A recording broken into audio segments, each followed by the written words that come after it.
We start tonight with continued murder investigation of the 4 University of Idaho students, Ethan Chapin, Kaylee Gonzalez, Madison Mogan, and Xana Kernodle. Yesterday, we saw the suspect, Brian Koberger, appear in a Latah County court for the first time since his extradition back from Pennsylvania. Tonight, we are continuing to dig deeper into this investigation as we learn more from unsealed court documents, all while the suspect still sits behind bars with no bond. So those new documents show the King Road crime scene will remain taped off and sealed until February.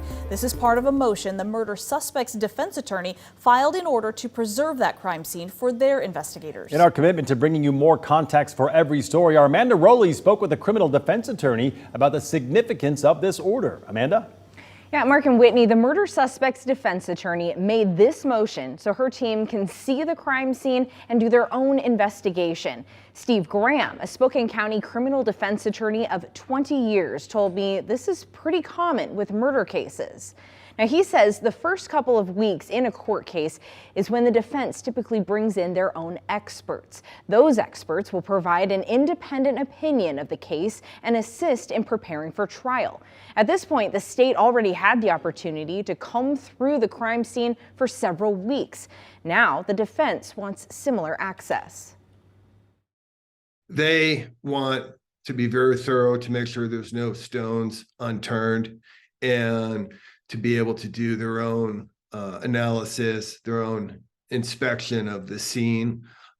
Any diligent defense attorney would want as much. And frankly, I think the prosecutors would be in support as well, because they want a conviction at trial that's going to be upheld on appeal.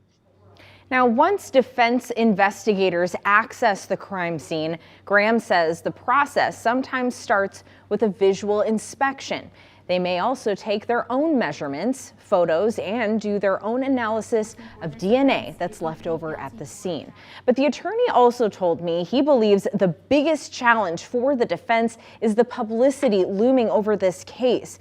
Ensuring a fair trial is difficult with all the national attention on this defendant. Mark and Whitney? Amanda, before you go, we also know the murder suspect has a status hearing next week. What do you know about that?